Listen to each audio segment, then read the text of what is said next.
স্বাগত জানাচ্ছি খাতুনগঞ্জ থেকে মধুশিলের সাথে আছে আমি শামীম জাহিদ। প্রতি বছর 8ই মার্চ বিশ্বজুড়ে পালিত হয় আন্তর্জাতিক নারী দিবস।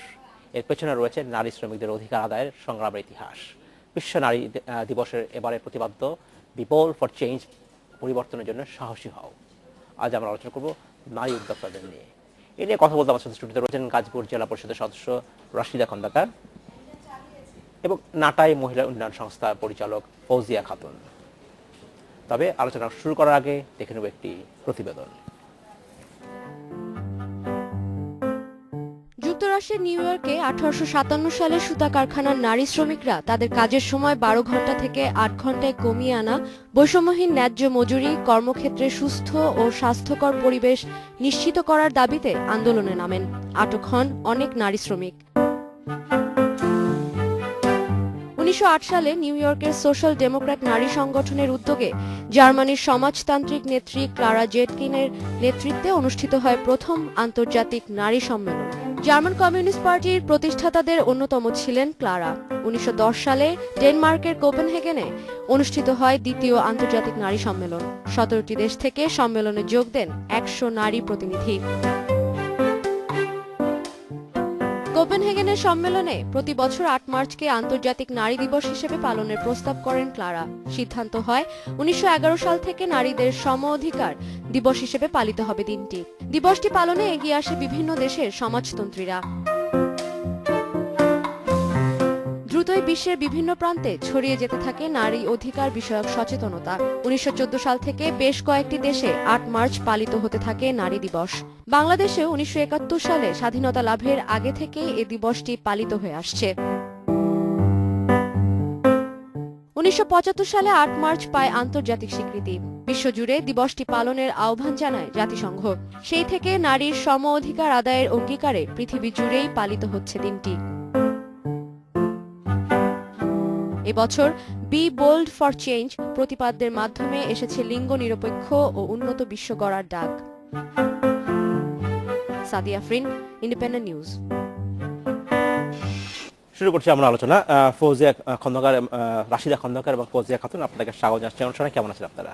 ভালো আছি, আপনাকেও ধন্যবাদ, পাশাপাশি ইন্ডিপেন্ডেন্ট চ্যানেলকেও। আজ আমরা আলোচনা করতে চাচ্ছি নারী ক্ষমতায়ন নিয়ে এবং বিশেষ করে ব্যবসা বাণিজ্যে উন্নয়নের ক্ষেত্রে উদ্যোক্তা হিসাবে নারীর ভূমিকাটা কি হওয়া উচিত এবং তাদের এই বিভিন্ন এগিয়ে যাওয়ার ক্ষেত্রে প্রতিকূলতা কি, সেটা নিয়ে আসলে আমরা আলোচনা করতে চাই। রাশিদা খন্দকার, আমি আপনাকে প্রথমে জানতে চাচ্ছি যে আপনি একজন জেলা পরিষদের একজন সদস্য, আপনি একই সাথে শিক্ষকতাও করেন, আপনি একই সাথে আইন পেশাও জড়িত রয়েছেন। আপনার কি মনে হয় নারী ক্ষমতায়নের ক্ষেত্রে, তার আর্থিক ক্ষমতায়নের ক্ষেত্রে কি দরকার বেশি, জরুরিটা কোথায় জরুরি বেশি? ধন্যবাদ। আজকে আন্তর্জাতিক নারী দিবসের সকল নারীদের আমার পক্ষ থেকে শুভেচ্ছা। নারী পুরুষ সমতায় উন্নয়নের যাত্রা, বদলে যাবে বিশ্ব, কর্মে নতুন মাত্রা, এবছরের প্রতিপাদ্য বিষয়। এই যে সমতা কথাটা বলা হয়েছে, সেখানে কিন্তু একত্রেই কাজ করতে হবে নারী পুরুষের। নারীরা যখন কাজ করবে তখন কিন্তু পুরুষদের সহযোগিতা করতে হবে, তবেই তারা বিশ্বে নতুন মডেল তৈরি করতে পারবে, কর্মক্ষেত্রকে বিশেষ করে। এখানে উন্নয়নের কথা যদি চিন্তা করি, তাহলে ব্যবসা বাণিজ্য সব ক্ষেত্রেই কিন্তু আপনি দেখেছেন বর্তমান প্রেক্ষাপটে তারা এগিয়ে আছে। এরকম কিন্তু ইতিহাস অনেক আছে যে ব্যবসাতেও তারা ভালো করছে। আমাদের মাননীয় প্রধানমন্ত্রী জননেত্রী শেখ হাসিনা, তিনি কিন্তু নারীর ক্ষমতায়নের কারণেই বিশ্বের দরবারে আজকে মডেল, এবং এটা কিন্তু বারবার সামনে নিয়ে এসেছেন।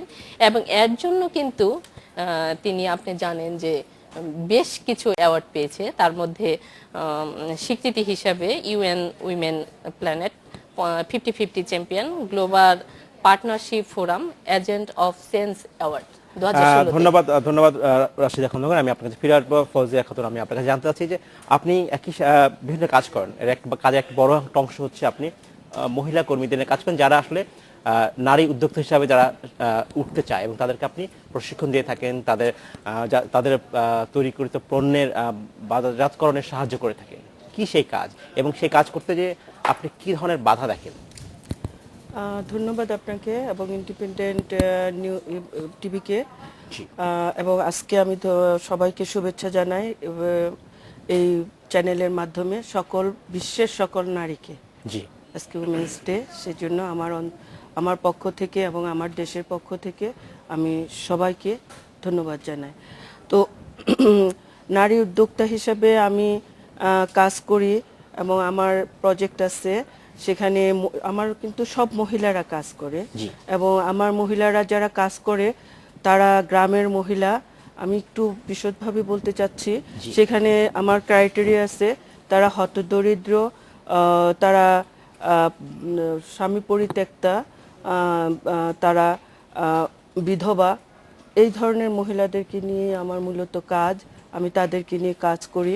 তো আমি কাজ করি যেটা আমি একটু সংক্ষেপে বলি, আমি একটা অর্গানাইজেশনে দীর্ঘদিন কাজ করেছি কোঅর্ডিনেটর হিসাবে। তো সেখান থেকে সেটাকে একটু করে সেই প্রেক্ষাপটে আমি কাজটাকে কন্টিনিউ করতেছি। সেখানে মহিলাদের আসলে কি যেটা নিজেদেরকে এগিয়ে নেওয়ার যেটা সবচেয়ে বড় বিষয়, সেটা হলো তার কনফিডেন্স। যদি আমার কনফিডেন্স থাকে, আমি চাই তাহলে একটা মেয়ে এগিয়ে যাওয়াটা তার পক্ষে অসম্ভব কিছু না, এবং একটা মেয়ে অনেক ধৈর্যশীল। ধন্যবাদ। আমি আপনার কাছে ফিরে আসবো। রাশিদা খন্দকার, আমি আপনার কাছে জানতে চাচ্ছি যে কনফিডেন্সের কথা বলছেন, মনোবলের কথা বলছিলেন ফৌজিয়া খাতুন, সেটা খুবই গুরুত্বপূর্ণ।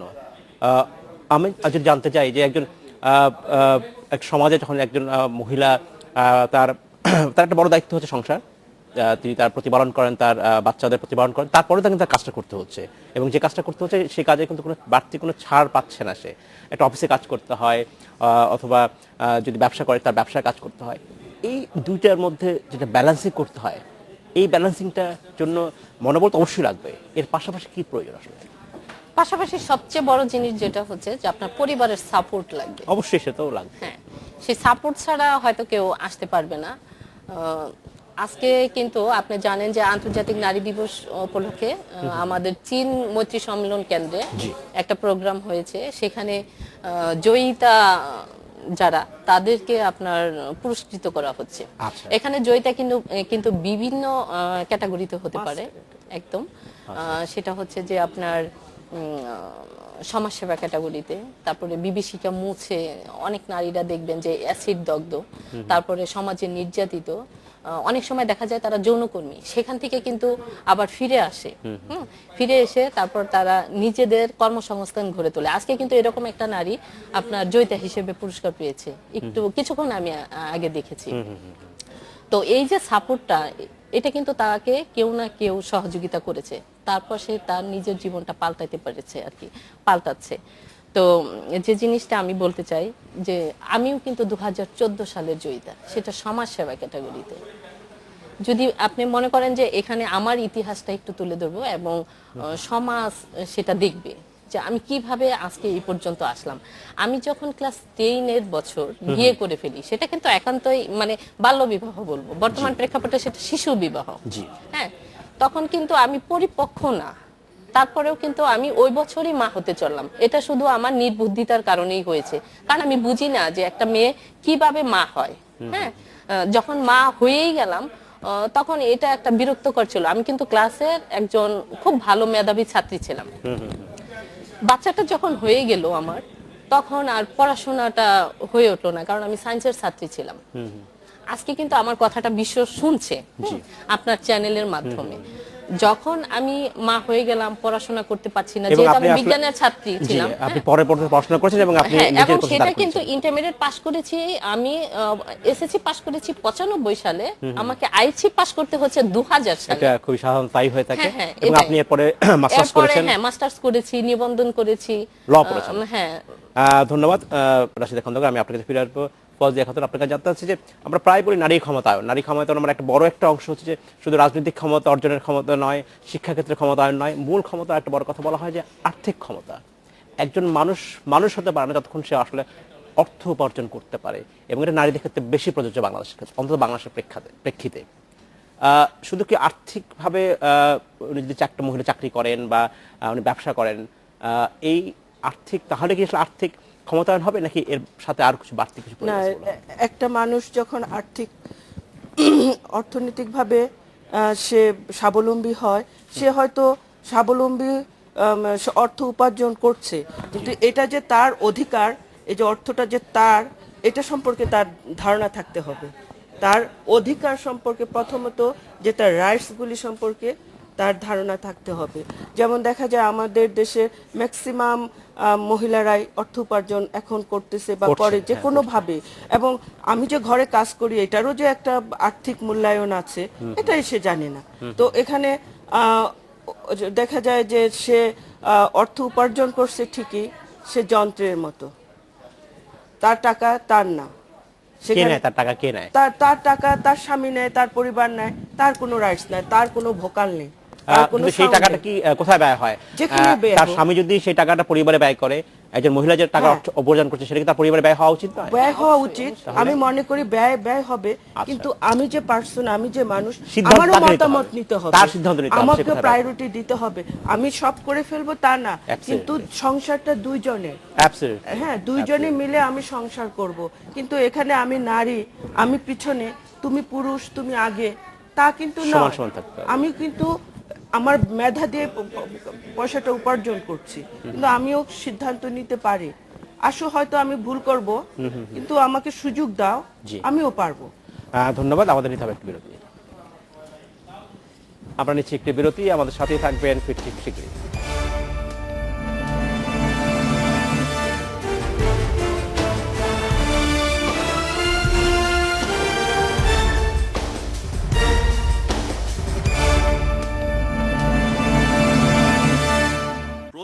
নারী দিবসে আমরা আলোচনা করছি নারী ক্ষমতায়ন নিয়ে। এই নিয়ে কথা বলতে আমাদের স্টুডিওতে রয়েছেন গাজীপুর জেলা পরিষদের সদস্য রাশিদা খন্দকার এবং নাটাই মহিলা উন্নয়ন সংস্থার পরিচালক ফৌজিয়া খাতুন। ফৌজিয়া খাতুন এবং রাশিদা খন্দকার, আপনাকে স্বাগত জানাচ্ছি একবার।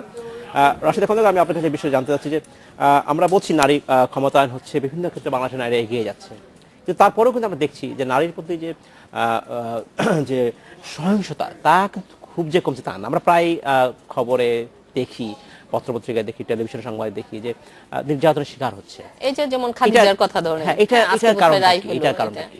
এটার কারণটা কি? নির্যাতনের কারণটা হচ্ছে যে আসলে প্রথমত আমরা সচেতনতার অভাব, যেটা আমরা সচেতন না।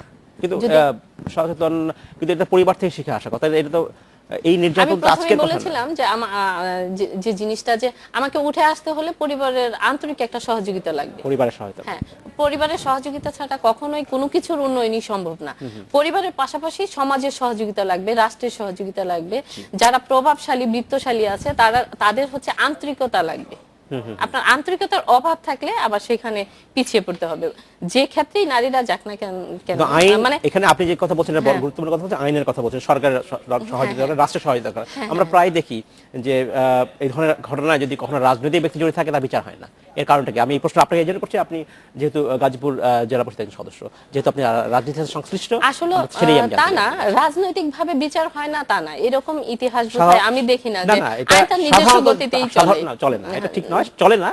সাধারণত তাই হয় যখন রাজনৈতিক সংশ্লিষ্ট থাকে। এটা না, না, এক সময় না, ছিল, এটা- এক সময় ছিল। এটা বর্তমান ভুল। প্রেক্ষাপটে আমি আপনার- গাজীপুর বারের আইনের কথা যদি বলতে চাই, এখানে আমি দেখেছি যে রাজনৈতিক সবকিছু কোনো সুন্দরভাবে প্রভাব, চলে যাচ্ছে। মানে একদম খুব সুন্দরভাবে চলে যাচ্ছে, যে আপনি রাজনৈতিক এখানে আমি নিজে দেখেছি যে জজ সাহেব বলেছে যে একজনে বলল যে উনি আওয়ামী লীগের একজন লোক, এই সেই। তো আমি নিজে ওখানে দাঁড়িয়ে থেকে দেখেছি যে জজ সাহেব উত্তর দিয়েছে যে আওয়ামী লীগ বিএনপি এটা দেখার তো আমার সময় নাই, এটা হচ্ছে আইন কি বলছে সেটা দেখবো। সেটা যদি তখন কিন্তু আমরা সেটা চাই, প্রমাণ করে- আমরা সেটা হ্যাঁ, চাই হ্যাঁ, আইন একটা নিজের গতিতে চলুক, হ্যাঁ, কিন্তু সেটাই, কখনো সেটাই। কখনো বাধাগ্রস্ত হয়, যেটা আমরা হ্যাঁ, সবসময় বলি কথা, আমরা প্রায় বলি বাংলাদেশের সুশাসন অভাব। এটাই হচ্ছে কারণ। আপনাকে আমি একটা জিনিস যেটা বলি যে সমাজ উন্নয়নে অসামান্য অবদান রেখেছেন যে নারী, এবছর কিন্তু উনি জয়িতা হয়েছেন আরিফা ইয়াসমিন ময়ূরী। উনি হয়েছেন, উনি যখন আস্তে আস্তে বড় হলেন তখন ওনার কণ্ঠটা চলে আসলো আপনার মেয়েদের মতো। তাহলে কিন্তু বোঝা যাচ্ছে যে হিজড়া সমাজের সে একজন মেয়ে। হ্যাঁ, কিন্তু দেখা যাচ্ছে যে তৃতীয় লিঙ্গের একটা মেয়ে। হ্যাঁ, তখন তার যে অবস্থানটা, নিজে পড়াশোনা করে, এবং সে কিন্তু এখানে যে আছে আপনার যে সামাজিক ভাবে বিভিন্ন লাঞ্ছনা বঞ্চনার শিকার হন তিনি। ধন্যবাদ। আমি আপনার কাছে ফিরে আসবো। ফৌজিয়া খাতুন, আমি আপনার কাছে আরেকটা বিষয় জানতে চাচ্ছি। আপনি যেহেতু কাজ করেন একেবারেই নিম্নবিত্ত মহিলাদের সাথে কাজ করেন, এবং যারা স্বামী পরিত্যক্তা, যারা বিধবা, তাদের নিয়ে আপনি কাজ করেন। আমাদের সমাজে দুই রকম রিয়ালিটি আছে, উচ্চবিত্ত, মধ্যবিত্ত এবং শিক্ষিত। এর বাইরেও কিন্তু রিয়ালিটি একটু ডিফারেন্ট, আলাদা। যখন আমরা একেবারেই নিম্নবিত্ত দেখে তাকাই, সেখানে কিন্তু ঠিক যেভাবে বা মানুষের প্রতি সম্মান দেখানো উচিত, নারীদের প্রতি সম্মান দেখানো উচিত, সেটা অনেকটা কম। আপনার অভিজ্ঞতা কি বলে, আপনি যাদের সাথে কাজ করেন? হ্যাঁ, সেখানে আসলে সেখানে আসলে দুইটা চিত্র। একটা, আমরা যেমন অনেক কিছু সহ্য করে যাই, ওরা যেমন কিন্তু আবার সহ্যও করে না, ওদের ঘর ভাঙে তাড়াতাড়ি, ঠিক আছে। এবং নিম্নবিত্তের যারা একদম গ্রাসরুট লেভেলে ওরা কাজ করে, কিন্তু এটা আসলে এখন ওদেরই এটা এটা যে পুরুষের যে বিষয় তা না, যে বললাম যে কনফিডেন্স, ওদের ভিতরে ওদের কনফিডেন্সটা কম, ওরা কাজ করে যাচ্ছে, ওরা অনেক কাজ করে, যেমন 8টা 5টা কাজ করে, ওরা এমনও দেখা যায় যে ওরা যখন অর্ডার থেকে ভালো ইনকাম করে, কিন্তু ওদের ইনকামটা যে ও ব্যবহার করবে বা ওর ইচ্ছা মতো করবে সেই জ্ঞানটা ওদের নেই। এটাই আমাদেরকে আস্তে আস্তে ডেভেলপ করতে হচ্ছে বা করতেছি, ঠিক আছে। কারণ এইটা হলো ওই যে নিম্নবিত্তের ভিতরে যেটা আমাদের সমস্যা।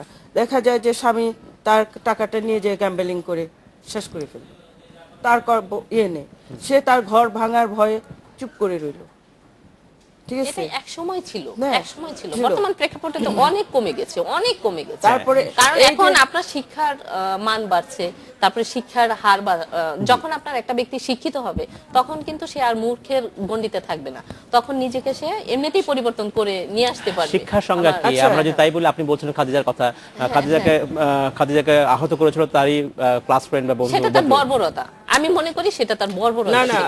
ইয়ে করছে, যদি বলেন আপনি যেটা আমি বললাম যে একটু আগে বলতেছিলেন, আমি তাকে একটু শেয়ার করতে চাই যে আমাদের দেশে নির্যাতন আদিতেও ছিল, অন্তত ছিল, এখনো আছে। কিন্তু এখন আমরা যেটা দেখি সেটা হলো, আমাদের আগে কি ছিল, বিটিভি ছিল, তাই না? একটা পত্রিকা ছিল কয়েকটা, সে ওটা ঢাকা শহর আসতে আসতে সময় লাগতো 2 দিন, আর এখন সেকেন্ডের গায়ে সেকেন্ডে খোঁজ চলে পাওয়া আসে। যায়। জি। আনাচে কানাচে ছোটখাটো ঘটনা ঘটলো সেটা চলে আসে, আগে সেই সুযোগটা ছিল না। আগেও হয়তো নূরজাহান ছিল, মানে আমি আমরা যেটা দেখতাম না। আমি এক সময় 94-তে আমি নূরজাহানের উপরে সারা বাংলাদেশে পথনাটক করেছি, ঠিক আছে। সেই নূরজাহানের ঘটনা কে না জানে, সেটা কয়জন জানে, কিন্তু আজকে যদি সেই নূরজাহান হইতো, সেই নূরজাহানের ঘটনা ঘটতো, তাহলে সারা বাংলাদেশ সেকেন্ডের গায়ে জানতো যে ওকে পাথর ছুঁড়ে হত্যা করা হয়েছে, হয়েছে না।